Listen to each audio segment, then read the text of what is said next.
Assalamualaikum warahmatullahi wabarakatuh. Selamat pagi, selamat siang, selamat sore, selamat malam. Ini merupakan video responsi kegiatan praktikum rekayasa aquaculture 2023.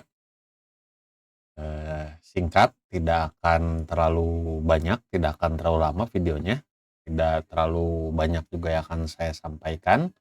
Eh, Dimulai dengan deskripsi kegiatan praktikum. Jadi praktikum rekayasa aquaculture merupakan kegiatan untuk mencapai penguasaan kemampuan teknis dan analisis dalam mengenali dan membangun suatu rancang bangun, wadah, sistem, alat, dan teknologi yang mendukung dalam kegiatan aquaculture. Jadi diharapkan praktikan paham penggunaan teknologi dan alat bantu dalam kegiatan aquaculture, merancang dan menjalankan suatu rencana sistem aquaculture. Rancang bangun konstruksi wadah dalam kegiatan aquaculture merupakan kemampuan yang diperlukan sarjana perikanan sebagai bagian dari pencapaian kompetensi di program studi perikanan FPK Unpad. Pengetahuan dan pemahaman mengenai rekayasa aquaculture berperan besar pada pengembangan teknologi kegiatan budidaya. Kegiatan praktikum ini dilaksanakan berdasarkan keilmuan yang diberikan dalam perkuliahan, dilaksanakan dalam skala lapangan untuk memperkuat kemampuan teknis dan analisis dengan cakupan yang pertama, pemahaman kondisi lingkungan, cuaca, fisik, kimia, biologi, tanah, air, dan lain-lain melalui beragam metode pengukuran. Yang kedua, terampil merancang dan membuat wadah dan fasilitas budidaya. Yang ketiga, dapat menggunakan dan mengaplikasikan teknologi dan alat bantu yang mendukung kegiatan budidaya. Praktikum dilaksanakan secara luring atau offline dengan tetap menggunakan GC sebagai platform untuk menyampaikan informasi literasi tambahan, tugas, dan juga kuis. Jadi begini, kegiatan praktikum rekayasa aquaculture itu intinya kita akan mengenali lebih jauh, lebih lanjut mengenai wadah, sistem, dan berbagai macam alat juga teknologi yang mendukung kegiatan budidaya. Kegiatan praktikumnya luring, full luring, tapi kita masih menggunakan GC sebagai platform untuk menyampaikan informasi, literasi tambahan, ngumpulin beberapa tugas, terus kuis juga kita masih pakai GC, dikumpulinnya dan di-share-nya di GC. Kurang lebih itu untuk deskripsi kegiatan praktikumnya. Harapan luarnya, jadi setelah teman-teman mengikuti praktikum ini, harapan luaran yang didapat praktikan, satu, ahli dalam melakukan pengukuran lingkungan untuk kegiatan budidaya. Dua, terampil dalam merancang fasilitas wadah dan sistem budidaya menggunakan SketchUp. Tiga, dapat menggunakan peralatan dan teknologi pendukung budidaya, mengetahui fungsi dan cara kerjanya. 4. Paham konsep budidaya terintegrasi ramah lingkungan. 5. Memiliki kemampuan dalam menganalisis, mengambil hipotesa, memberikan rekomendasi pada suatu sistem dan konstruksi fasilitas budidaya. 6. Memiliki kemampuan menghitung daya dukung suatu sistem atau wadah budidaya. Harapan luarnya secara umum, intinya praktikan atau teman-teman di sini ahli menggunakan alat dan teknologi yang mendukung kegiatan budidaya. Terus melakukan pengukuran lingkungan untuk kegiatan budaya poin pertama tadi ya. Jadi ketika teman-teman datang ke suatu wilayah, suatu kawasan, dengan melihat kondisi lingkungan, kemudian melakukan pengukuran kimia, biologi, dan lain sebagainya, teman-teman bisa mengambil hipotesa ini cocok untuk kegiatan budidaya atau tidak.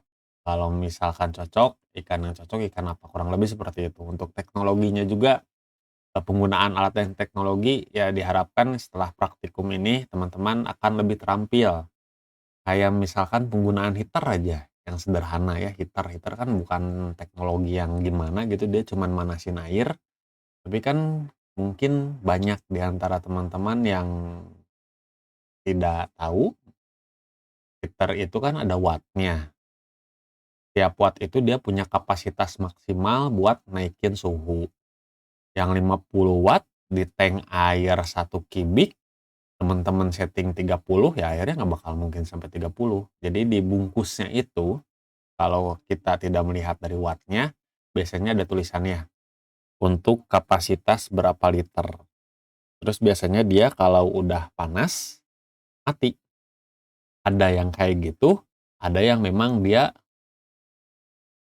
nyala mati secara berkala. Kurang lebih harapan warnanya seperti itu. Eee, Sekarang saya bacakan ketentuan praktikumnya, intinya mah udah praktikum rekayasa, eee, bisa merancang, bisa menggunakan alat, bisa menganalisis, mengambil kesimpulan yang kayak gitulah pokoknya mah. Ketentuan praktikum. Mematuhi peraturan, hadir tepat waktu, menjaga kebersihan dan berperilaku sopan, tidak melakukan tindakan dan perilaku yang mengandung unsur kriminal. Jadi diharapkan bisa hadir tepat waktu, lalu bisa juga menjaga kebersihan dan juga berperilaku sopan. Kehadirannya wajib 100%, tidak ada menitip absen, harus berada bersama kelompok masing-masing ketika kegiatan praktikum berlangsung. Nanti disediakan hari pengganti bagi praktikan yang berhalangan hadir. Tugas dan laporan, mengerjakan laporan kegiatan pada buku gambar dengan konten dan format yang telah ditentukan. Nanti hal-hal yang harus dikerjakannya akan tersampaikan pada lembar kerja. Tugas tambahan, ada tugas lain selain dari logbook, kuis, tugas akhir. Tugas akhirnya itu berupa maket yang nanti dipresentasikan, nanti saya bahas lebih lanjut. Tugas dan laporan ya. Satu, setiap praktikan memiliki buku gambar yang berisi laporan hasil kegiatan baik dalam kegiatan pengenalan alat, pengukuran, mengamati atau merancang, dikumpulkan setiap pertemuan praktikum sesuai perintah pada lembar kerja. Jadi nanti isi logbooknya itu berdasarkan apa-apa saja yang harus dikerjakan di lembar kerjanya. Dikumpulinnya setiap minggu. Nanti kita ketemu hari Selasa, berarti pertama kali teman-teman mengerjakan logbook, nanti Selasa depannya dikumpulin, kayak gitu. Setiap kelompok merancang model budidaya ramah lingkungan dalam bentuk maket dengan skala yang benar. Nah, ini itu yang jadi tugas akhirnya atau yang kita anggap sebagai uapnya, ujian akhir praktikumnya. Merancang dalam bentuk SketchUp, dibuat maketnya, temanya, budidaya ramah lingkungan. Mau itu bikinnya satu sistem atau mau bikin, alat gitu, tapi dalam bentuk maket ya, tidak prototipe yang harus hidup, eee, atau bikin wadah, yang memang dia ramah lingkungan dan berkelanjutan, kayak misalkan kujang gitu kan ya. Kujang tuh keramba jaring apung, kolam kolam apung kalau nggak salah ya. Yang ketiga, maksudnya kolam apung berarti dia air budidayanya tidak bersentuhan dengan air di perairan umum. Jadi kalau mau browsing itu mirip kayak floating farm. Poin ketiga, tugas tambahan lainnya yang dikumpulkan pada waktu-waktu tertentu. Kurang lebih ada 3 poin itu untuk tugasnya. Sekarang kita lihat untuk jadwal kegiatan praktikum. Ini mungkin agak terlalu kecil. Kita ketemunya tiap hari Selasa. Di sini ditulis lokasi kegiatan ya, ada nomor di sini kelihatan. Ada nomor, ada materi, ada kegiatan, ada luaran, ada alat, ada bahan, ada pertemuan. Tiap hari Selasa, ada bulan, ada tanggal, ada lokasi kegiatan, ada keterangan tugas. Ini silahkan dibaca untuk keterangan tugas, tapi nanti akan kita ingatkan di minggu-minggu tertentu untuk tugasnya. Di sini sudah terjadwal sebenarnya. Kita zoom sedikit biar lebih terbaca, mungkin sebesar ini udah kebaca. Bentar.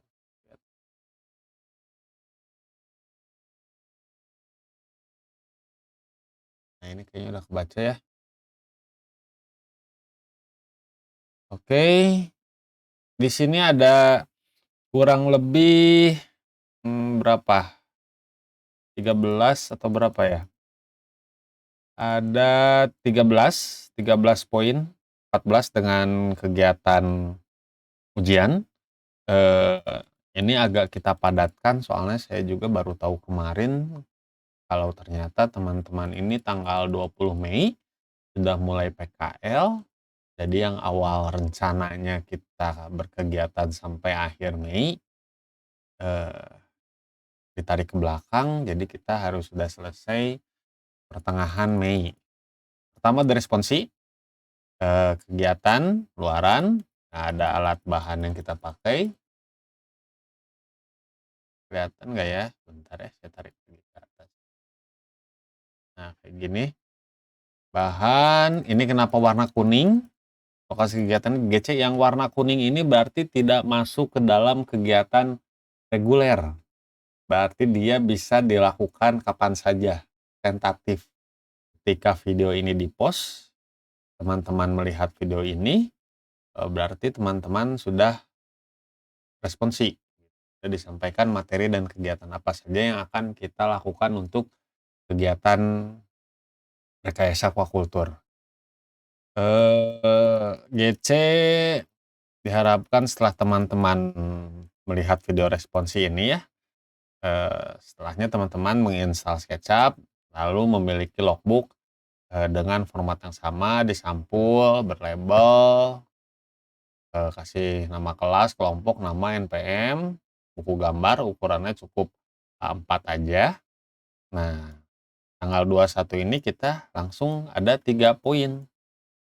Yang pertamanya ini tentatif waktunya ya, yang tidak harus ada hari itu, gitu, jadi bisa kapan aja. Terus yang kedua dan yang ketiga. Nah, yang kedua itu sebetulnya kita harusnya ada kegiatan di gedung 4 untuk lihat hatchery dan juga ruang limbah. Kalau teman-teman pernah ke gedung 4, ke hatchery gedung 4, yang begitu turun parkiran dekat lampu, hatchery-nya sebelah kanan, ruang limbahnya itu yang di depan parkiran yang bawah.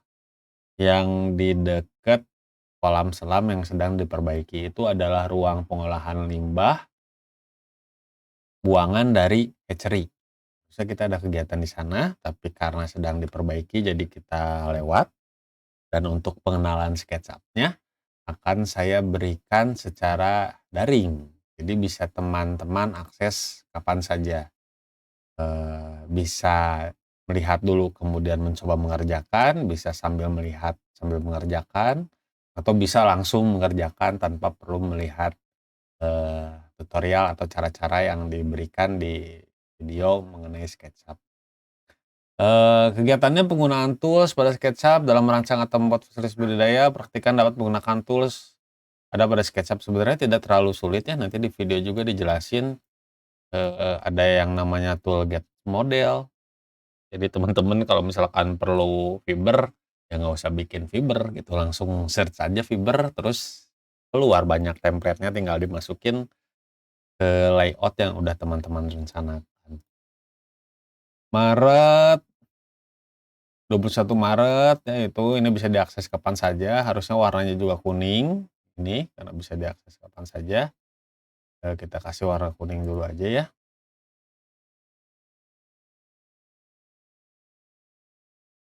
Nah, ini bisa diakses kapan saja. Eee, 3C, jadi gedung 4-nya enggak. Nah, untuk SketchUp itu tugasnya ada 3 ya, ini kelihatan berapa menit ini videonya, baru 14 menit. Tanggal 21, 28, dan tanggal 4. Nanti tanggal 21, teman-teman sudah langsung dapat tugas membuat desain kolam dalam SKP, SKP itu SketchUp, kumpulkan dalam bentuk PDF dan SKP dan SketchUp, nama filenya diganti dengan NPM, kelas, dan kelompok, dikumpulkan di GC paling lambat minggu depannya. Isi kontennya ada pada lembar kerja, nanti dikasih lembar kerja, bentuknya atau kolamnya harus kayak gimana. Misalkan harus menjelaskan seberapa dalam, atau volume kubik airnya seberapa banyak, atau tunjuk di mana kubakannya, kemalirnya, pembuangannya, inletnya, water levelnya, dan lain sebagainya. Nanti juga untuk yang SketchUp dikasih lagi tugas tanggal 28.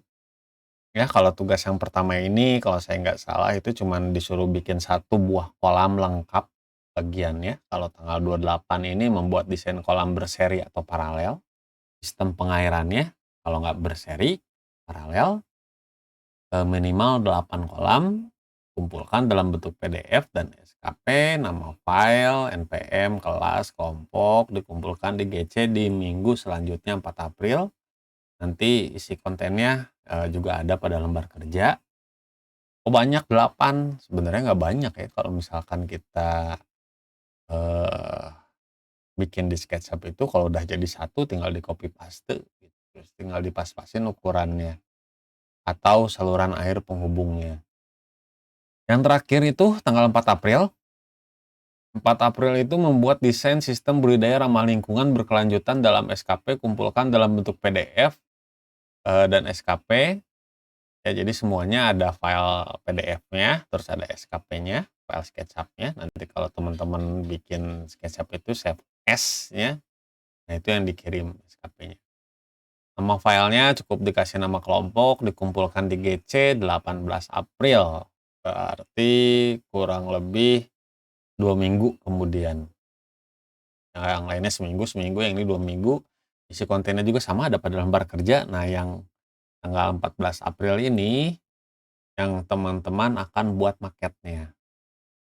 Jadi kenapa dikasih waktu lebih lama 2 minggu ya karena harapannya sistem atau fasilitas yang teman buat itu benar-benar ada di lingkup ramah lingkungan dan berkelanjutan gitu. Jadi bebas bisa apa aja, bisa meniru dari yang sudah ada, bisa berinovasi sendiri, itu bebas.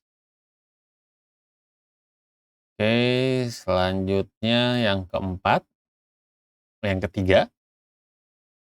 Yang ketiga itu pengukuran lingkungan dalam kegiatan budidaya. Nah, yang ketiga ini kita running di Ciparanjay. Ini pertemuan pertama kita tanggal 21 April, hari Selasa. Ya, 21 April hari Selasa.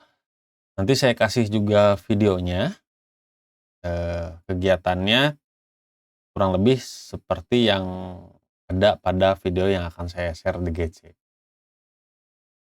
Telusur kawasan budidaya perikanan darat Ciparanjay, mengukur kondisi lingkungan, ya, mengukur kondisi lingkungan, debit air, kualitas air, karakteristik tanah, melakukan pengenalan beberapa alat pendukung budidaya, pedal wheel, automatic feeder, blower, RO. Jadi selain teman-teman di sini mengukur lingkungan untuk kegiatan budidaya, teman-teman juga akan dikenalkan beberapa eh, peralatan yang digunakan untuk mendukung kegiatan budidaya. Eh, jadi selain dari mengukur kondisi lingkungan debit air, kualitas air, karakteristik tanah, jadi kita akan melakukan telusur eh, saluran air, telusur kemana air masuk, kemana air keluar. Jadi pokoknya mah field trip di Ciparanjay. Untuk kegiatan yang nomor 3 ini nanti perintah-perintahnya ada di lembar kerja. Lembar kerjanya juga akan saya share di GC sebelum kegiatannya berlangsung. Oke, tapi nggak usah di-print, nanti dikasih. Praktikan mengetahui alur air, ya, alur air, air masuk, inlet di mana, outlet di mana, sumber air utama mana, jenis airnya apa, terus tata letak kolamnya kayak gimana, sudah benar atau tidak, kondisi lingkungan dan kriteria ideal kawasan budidaya, apakah sudah ideal atau tidak, terus mengenali fungsi, cara penggunaan dan peralatan pendukung budidaya, pedal wheel fungsinya buat apa, spesifikasinya kayak gimana, cara penggunaannya kayak gimana. Pedal wheel itu ada yang 3 pas, ada yang 2 pas. Materialnya sekarang banyak, lebih banyak PVC. PVC, lebih banyak PVC. Kalau dulu aluminium, RPM-nya juga macam-macam tergantung horsepower-nya juga. Ya pokoknya itu nanti ada pada lembar kerja.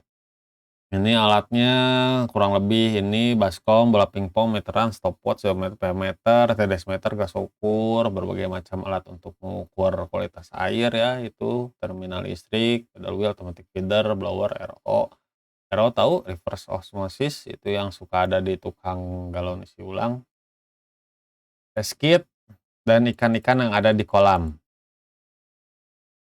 Ini pengisian logbook buku gambar berdasarkan lembar kerja yang diberikan. Jadi nanti tanggal 21 itu teman-teman mengerjakan logbook, juga mengerjakan kecap kolam, ya. Di sini yang ada lagi. Oke, poin selanjutnya udah 20 menit.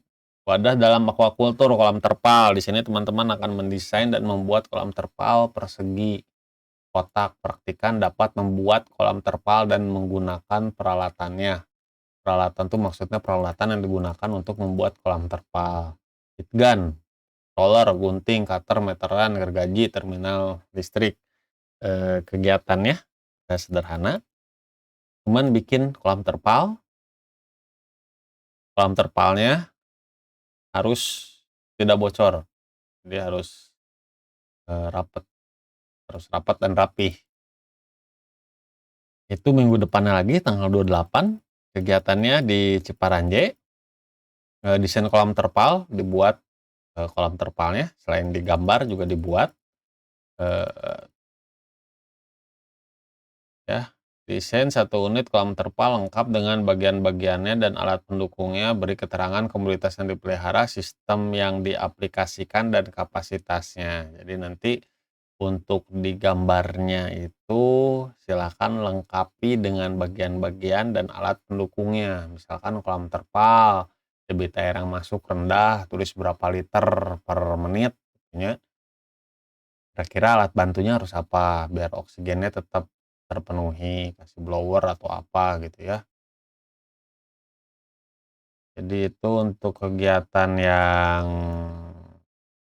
nomor 4, bikin kolam terpal, terus didesain juga, digambar juga di logbook-nya, terus dikasih keterangan-keterangan, nanti ada sesuai dengan lembar kerja. Poin kelima itu fine bubble teknologi, melakukan pengenalan fine bubble generator, mengaplikasikannya dan menghitung daya dukung. Praktikan dapat mengaplikasikan fine bubble teknologi, mengetahui fungsi cara kerja, pengaruh, dan menghitung daya dukung. Daya dukung itu maksudnya daya dukung wadah dengan oksigen sekian, dengan volume air sekian, berapa banyak jumlah ikan yang bisa dipelihara. Banyaknya ini bukan ekor, banyaknya ini berat. Teman-teman kan udah pernah, apa ya itu, eh, FAA gitu ya, fisiologi hewan air. Ngitung konsumsi oksigen itu kan bukan berdasarkan jumlah ekor ya, berdasarkan berat. Setiap jenis ikan beda. Kondisi tertentu juga bisa bikin konsumsi oksigen yang beda. Lagi makan, lagi bawa telur, ya pokoknya gitulah. Pokoknya kita akan menghitung daya dukung. Nanogenerator, diffuser, bak fiber, tabung oksigen, deometer, TDS meter, ikan, test kit. Runningnya di Ciparanjay, pengisian logbook, buku gambar berdasarkan lembar kerja yang diberikan. Lengkapi logbook dengan contoh teknologi lain yang dapat meningkatkan oksigen terlarut, lengkap dengan gambar, spesifikasi produk, dan cara penggunaan dan pengaplikasian. Isi logbook dengan materi pendahuluan mengenai siklus nitrogen, beri contoh dan penjelasan upaya atau teknologi untuk mengurai buangan ikan. Ya, jadi nanti tanggal segitu yang tadi tentang fine bubble itu teman-teman akan mengisi logbook berdasarkan lembar kerja yang diberikan, terus ditambahin juga contoh teknologi lain yang dapat meningkatkan oksigen terlarut, lengkap dengan gambar, spesifikasi produk, dan cara penggunaan atau pengaplikasian. Gambarnya itu gambar, nggak usah digambar, ya. Ada, jadi di logbook itu ada yang digambar, ada yang cukup gambarnya aja. Yang digambar itu layout. layout digambar, atau yang teman-teman buat digambar. Kalau misalkan yang teman-teman amati, alat itu cukup difoto, tapi ditunjuk bagian-bagiannya. Itu saya jelasin. Isi logbook dengan materi pendahuluan, ya diisi juga logbooknya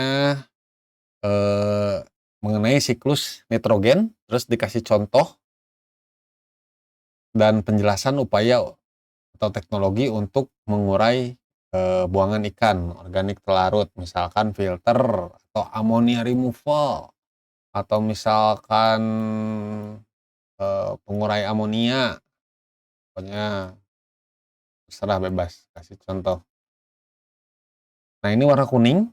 Warna kuning itu maket budidaya ramah lingkungan berkelanjutan, membuat maket berdasarkan desain SketchUp yang telah dirancang. Praktikan dapat mengembangkan dan membuat konsep atau sistem atau fasilitas budidaya ramah lingkungan, cutter, alat potong, bahan lainnya itu papan triplek, sumpit kayu, stik, es krim, kertas, karton, plastik mika, lem, dan lain-lain.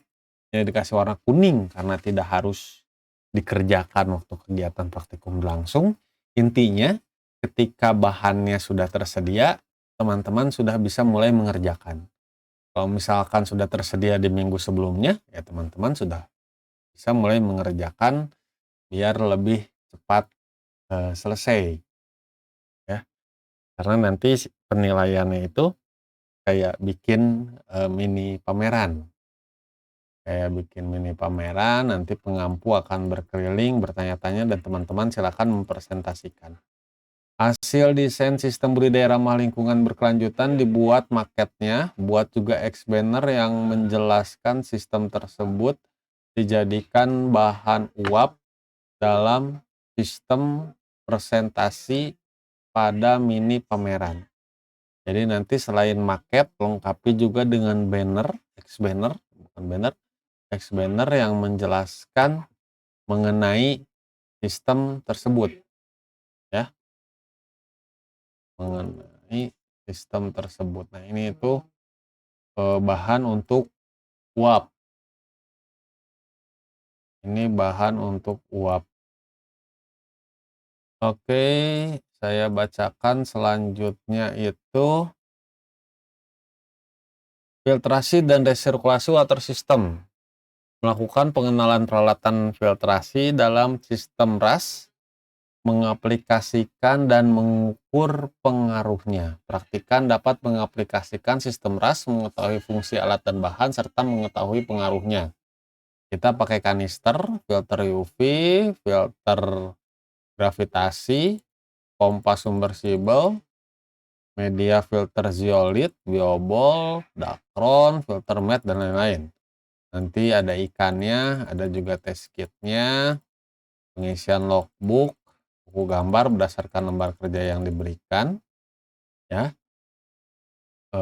Inti dari kegiatan yang tadi itu kita akan men-setting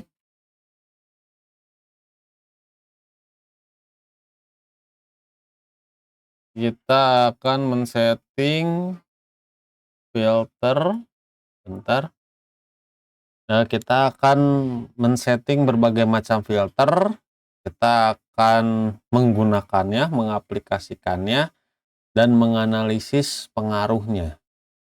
Apakah dia bisa memperbaiki kualitas air, menjaga kualitas air, atau mengurangi bakteri, dan sebagainya. Enggak sih, sebenarnya kalau bakteri agak susah ya kita ininya. Nanti kita lihat misalkan filter UV airnya hijau atau enggak, ya. Terus kalau misalkan kanister gravitasi, kita lihat organik pelarutnya berkurang atau tidak.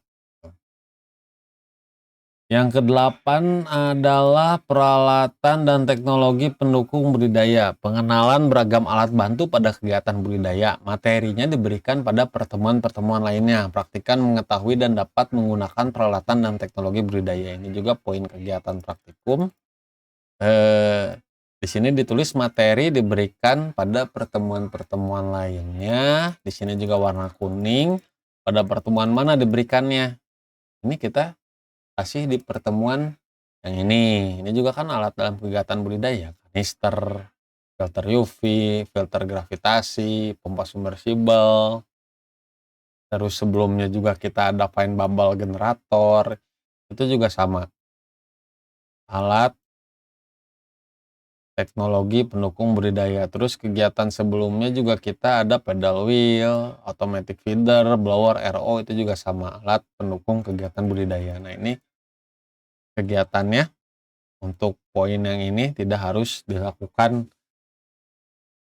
di satu hari yang terpisah. Jadi bisa bisa berbarengan dengan kegiatan-kegiatan lainnya. Nah, alat-alat yang ini, yang tadi saya sebutkan, yang poin yang ini tidak harus digambar, cukup fotonya saja. Pengisian logbook berdasarkan lembar kerja yang diberikan, terdiri dari foto alat, penjelasan spesifikasi nama alat jelasnya, penjelasan spesifikasinya, merek dan produk atau kodenya, fungsi dan cara penggunaan. Kayak misalkan blower, blower Resun atau Atman atau Sunsun gitu ya. Itu biasanya selain dari merek ada kode produknya. Kayak misalkan blower Atman LP 6.000, LP 8.000, LP 12.000 dan lain-lain sebagainya. Terus yang ke-9 iot. Iot pengembangan teknologi budidaya merakit iot, kita akan merakit iot dan mensinkronisasikannya secara real time lewat smartphone dan PC atau laptop. Praktikan dapat merakit iot warannya yang dapat dipantau secara real time untuk mendukung kegiatan budidaya. Hanya dipantau, bukan dikontrol. Kontrolnya itu bisa otomatis, jadi nggak bisa kita atur otomatis berdasarkan waktu atau berdasarkan parameter tertentu, misalkan air terlalu panas mati alatnya itu heaternya, terus yang nyala nanti kipas buat ngedinginin atau kombinasi-kombinasi lain. Pakai Arduino Uno, heater, akuarium, termometer, automatic feeder, ikan, pakan ikan. Ya, itu di runningnya tanggal berapa ini? Kita lihat ke atas dulu sedikit.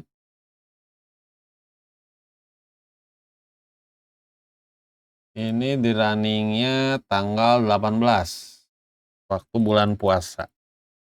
Kegiatannya di gedung 2, di Lab Aquaculture dan FHA, pengisian logbook, buku gambar berdasarkan lembar kerja yang diberikan, terus nanti di situ kita bakal ngasih kuis di jam praktikum. Ini sebenarnya kegiatannya cukup lama ya, kurang ideal dalam satu kali pertemuan, tapi mudah-mudahan bisa selesai.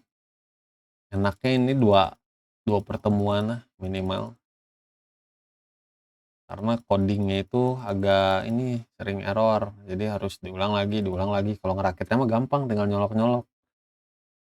Budidaya sistem bioflok, selanjutnya ada budidaya sistem bioflok, budidaya ras, kolam air deras, terus budidaya berbasis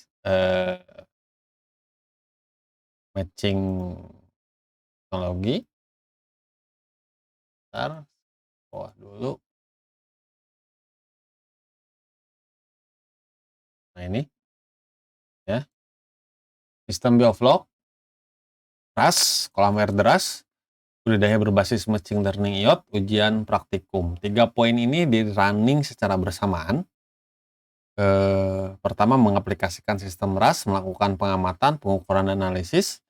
2 itu mengaplikasikan sistem kolam air deras, melakukan pengamatan, pengukuran, dan analisis. Terus terakhir, mengamati pengaplikasian iot pada kegiatan budidaya, melakukan pengamatan dan pengaruh pengaplikasian machine learning iot.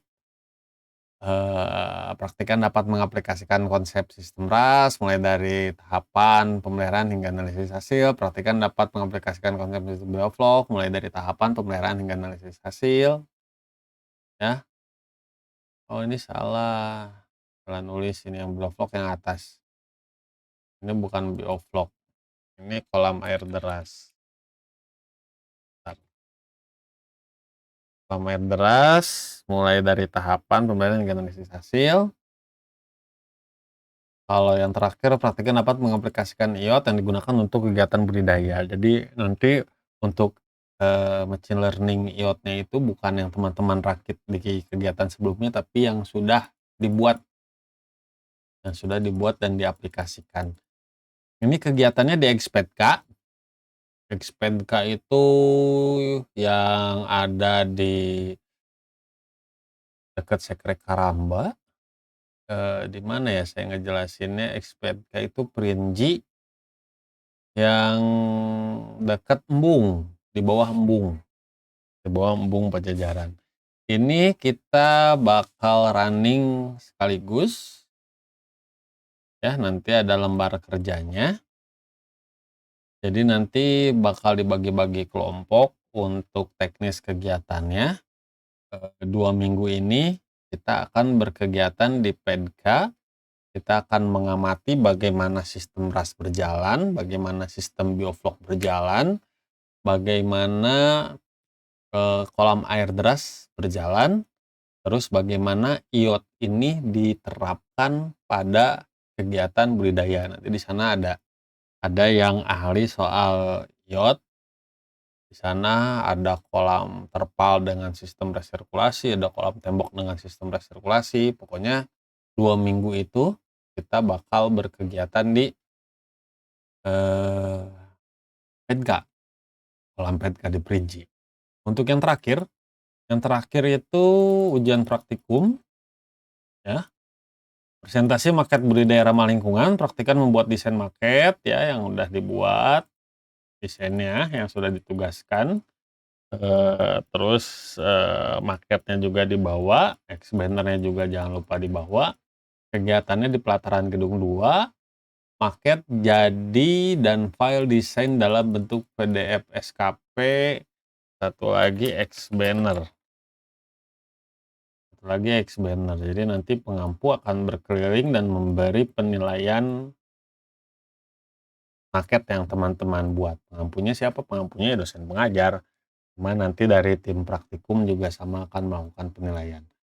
Satu kelas terdiri dari 8 kelompok. Yang ambil rekayasa itu ada 3 kelas. Ini mata kuliah sebenarnya dulu sempat jadi mata kuliah pilihan, cuma 1 kelas, tapi sekarang balik lagi jadi mata kuliah wajib. Ada 3 kelas. Kurang lebih ini materi yang akan kita running, yang saya sudah jelaskan tadi. Mudah-mudahan teman-teman dapat memahami jadwal kegiatannya. Memang agak sedikit padat, tugasnya juga memang lumayan cukup banyak, tapi karena jumlah kelompoknya sedikit, artinya anggotanya banyak, saya rasa tugas-tugasnya, khususnya yang kelompok, bisa tercover, bisa lebih mudah dikerjakan. Oke, selanjutnya soal layout logbook. Berupa buku gambar ukuran A4 yang disampul dan diberi label dengan tulisan nama kelompok, kelas, kelompok, nama, NPM. Isi logbook berdasarkan perintah yang ada pada lembar kerja yang diberikan. Jadi nanti lembar kerjanya memerintahkan apa, silakan ditulis lagi di dalam logbook. Untuk peralatan budaya, isi logbook terdiri dari untuk alat-alat yang saya sebutkan tadi, yang saya bahas tadi, ya. Foto disertai nama alat, merek, kode produk, menunjukkan bagian-bagian alat, mengurai spesifikasi, mengurai cara penggunaan, mengurai fungsi atau prinsip kerja. Nih ada contohnya. Kalau ini digambar, kalau teman-teman nanti tidak usah digambar, cukup difoto. Kalau untuk keterangan-keterangannya ditulis seperti biasa. Untuk posisinya bebas di mana aja, yang penting rapih, mulai terbaca dan berjudul. Maksudnya berjudul tuh kayak di sini dikasih tulisan prinsip kerja gitu. Terus misalkan di sini pengaplikasiannya gitunya, silakan teman-teman di-replace, misalkan ini mereknya, terus ini spesifikasinya, terus cara penggunaannya, terus fungsinya gitu. Saya rasa cukup jelas ya untuk logbook-nya. Nanti ketika praktikum berlangsung, ketika kita ketemu nanti dikasih lihat kayak gimana. buku gambar dan isinya. Untuk asisten praktikumnya itu ada 3, ada teman-teman dari angkatan 2019, ada Imtiaz Nur Tahdrina, ya PJ kelas A, praktikumnya paling pagi jam 7.30, terus ada Muhammad Erpan Sapiutra Sapiutra atau Saputra, itu PJ kelas B, praktikumnya jam 9.30, terus ada Silvana Wahyu Nur Katika, itu PJ kelas C, praktikumnya jam 1, jam setengah 8, jam setengah 10, jam 1. Tadi untuk tempatnya udah jelas, untuk keterangan tugas dan lain-lainnya juga udah dikasih clue, di-spill di sini. Jadi saya rasa, cukup untuk responsinya. Nanti untuk penjelasan lembar kerjanya saya ketik, saya lampirkan juga di GC, tapi akan dijelaskan sebelum praktikum berlangsung. Jadi semua lembar kerja bakal dijelasin ketika luring berjalan. Jadi dijelasin di tempat, sambil dibagiin apa saja yang harus dikerjakan, apa saja yang harus diisi. Kayak misalkan untuk minggu depan, ini untuk responsi mah cukup ya. Sekian, dan terima kasih, mudah-mudahan kegiatan ini memberi manfaat dan menjadi amal ibadah buat kita semua. Nah, misalkan ya, untuk kegiatan hari Selasa ini, kita kan akan field trip di Ciparanje. Nanti kan dikasih lembar kerja. Nah, nanti di lembar kerjanya silakan teman-teman menelusuri aliran air. Silakan teman-teman mengukur debit air, cara menghitung debit berdasarkan luas penampang, ukur panjang, kedalaman, lebar.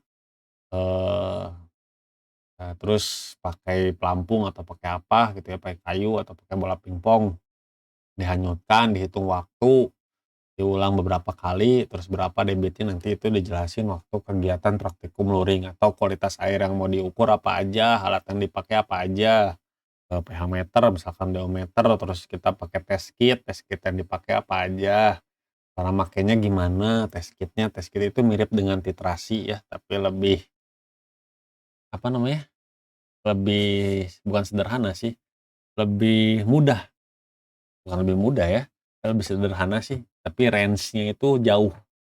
Maksudnya range jauh itu misalkan kita ngukur pH dari 7, 8, 9, 10. Kalau pakai pH meter kan 7,2. Terus kalau misalkan kita ngukur nitrit, misalkan range-nya dari 0,5 ke 1 gitu. Sementara kalau kita pakai spektro gitunya, ukur amonia 0,002 kayak gitu. Ini mah kalau titrasi mah range-nya lompatnya lumayan agak jauh. Oke, saya rasa cukup sekian. Terima kasih atas perhatiannya. Nanti saya akan post di GC ya setelah video ini. Pertama, kegiatan yang akan dilaksanakan video, terus ada juga SketchUp, tutorial, kemudian lembar kerja. Mungkin nanti di waktu senggang atau di luar jam-jam praktikum atau bisa kapan aja saya akan nambah sumber literasi-literasi tambahan yang bisa menjadi informasi yang mungkin berguna buat teman-teman. Sekian dari saya, terima kasih. Wabillahi taufiq wal hidayah. Wassalamualaikum warahmatullahi wabarakatuh.